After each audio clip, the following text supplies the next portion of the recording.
Hi my Janata party, क्या हाल है भाई सबके। I hope you people are doing rocking. आप लोग बहुत बढ़िया तरीके से पढ़ रहे हो, एग्जाम्स की तैयारी कर रहे हो। और अगर किसी भी डाउट में आपको किसी भी जगह पे आपको लगता है आपको मेरी मदद की ज़रूरत है तो मैं हमेशा आपके साथ हूँ। सो मैं हूँ मिताली, आपकी दोस्त, और आप सबका वेलकम करती हूँ टू evidyarthi.in। और इसी बहुत अच्छे से वेलकम के साथ में बढ़िया से क्वेश्चन का वेलकम करने वाले हैं, जो कि आपका एग्जाम्पल नंबर 3 है। आप चाहते हो तो बुक भी साथ में रख सकते हो जिससे कि आप अपने क्वेश्चन को रीड कर सको, अदरवाइज क्वेश्चन मैं आपको समझाती हूँ, ठीक है। सो क्वेश्चन में आपको दिया गया है एन ऑब्जर्वर 1.5 मीटर टॉल, यानी कि कोई एक पर्सन जैसे कि आप और मैं, वो यहाँ पर खड़े हैं जो कि 1.5 मीटर टॉल है, is 28.5 metre away from a chimney. एक चिमनी है जिसको मैंने बहुत ज़्यादा ग्लोरीफाई नहीं करा है जिस तरीके से आपकी बुक में डायग्राम है, बट मैं आपको इतना बता सकती हूँ कि ए बी हमारी चिमनी है, ये उसका स्टैंड है, ठीक है। मतलब कि जो भी एक सीमेंटेड बनाया जाता है और उसके ऊपर वो पूरा चिमनी दिखाया गया है, ठीक है। Okay, the angle of elevation to the top of the chimney from her eyes will be 45 degrees. देखो, अगर कोई खड़ा है तो उसकी आईज नीचे तो नहीं देखेंगे ना, यहाँ से देखेंगे। तो मेरा जो चिमनी है वो लाइक ऐसे है, ठीक है।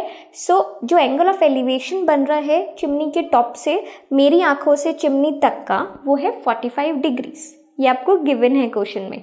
अब आपको निकालना क्या है, तो हमें निकालना है हमारी हाइट ऑफ दी चिमनी। तो हाइट कितनी होगी भाई, height of chimney will be equals to A B, ठीक है। पूरी जो हाइट होगी वो ए बी होगा। अब देखो, ए बी को निकालने के लिए ए ई प्लस बी ई करना होगा, वो हम बाद में भी कर सकते हैं। मैं पहले क्या करने वाली हूँ ना, मैं पहले इस वाले ट्राइंगल को कंसीडर कर रही हूँ, ठीक है। ये ट्राइंगल क्या है मैं लिख देती हूँ, since triangle A D E, ठीक है। Triangle A D E is a right angled, ठीक है, राइट एंगल ट्राइंगल। ये एक राइट एंगल ट्राइंगल है। देयरफॉर इस वजह से हम क्या कर सकते हैं, हम अपने एंगल डी यानी कि आइडेंटिटी लगा सकते हैं ट्रिग्नोमेट्री वाली। सो कौन सी identity, therefore 10 of 45 degree will be equals to perpendicular upon base होता है ना, तो परपेंडिकुलर मेरे को मिल गया ए ई, ठीक है। और बेस कितना होता है, बेस हमारे पास है डी ई, हम लिख सकते हैं। तो चलो ये हो गया।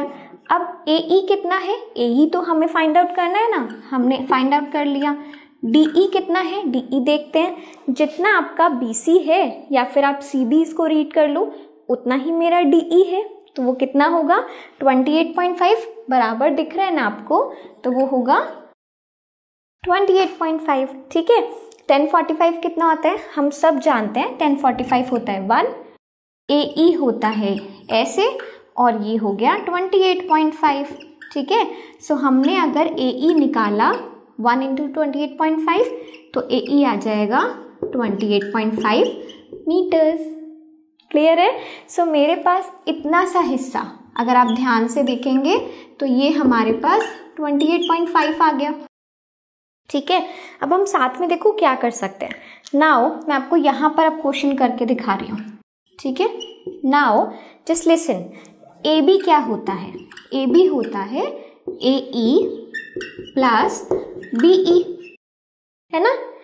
ए ई आप लोगों ने कितना निकाला 28.5, लिख देते हैं 28.5। बी ई कितना है, बी सी आपके सी डी के बराबर है। आप चाहते हो तो बी ई की जगह यहाँ पे सी डी भी लिख सकते हो, ठीक है, नहीं तो डायरेक्टली लिखो, सबको पता है। और हम लोग क्लास 6-7 में नहीं है, 10th में है, 10th के बोर्ड्स दे रहे हैं, यानी कि ये बहुत ही नॉर्मल है, ठीक है।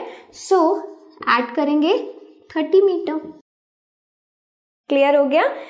28.5 में 1.5 यानी कि 1.5 ऐड होगा, 30 मीटर आ जाएगा। तो आपका जो पूरा ये हाइट निकला है, अगर मैं देखती हूँ चिमनी का हाइट, तो चिमनी का हाइट आपका आया है 30 मीटर, ठीक है ना। सो बस यही निकालना था। अब आपकी बुक में अगर आप देखेंगे तो सबसे पहले क्या किया गया, ये वाला डिफरेंस निकाला गया है, उसके बाद उन्होंने ट्राइंगल पे काम किया।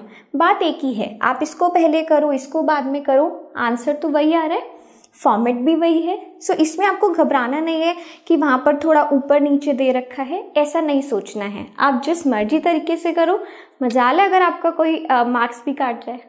ठीक है, चलिए सो मिलती हूँ मैं आपसे नेक्स्ट क्वेश्चन में। तब तक के लिए everyone keep learning, keep studying, take good care of yourself, bye bye.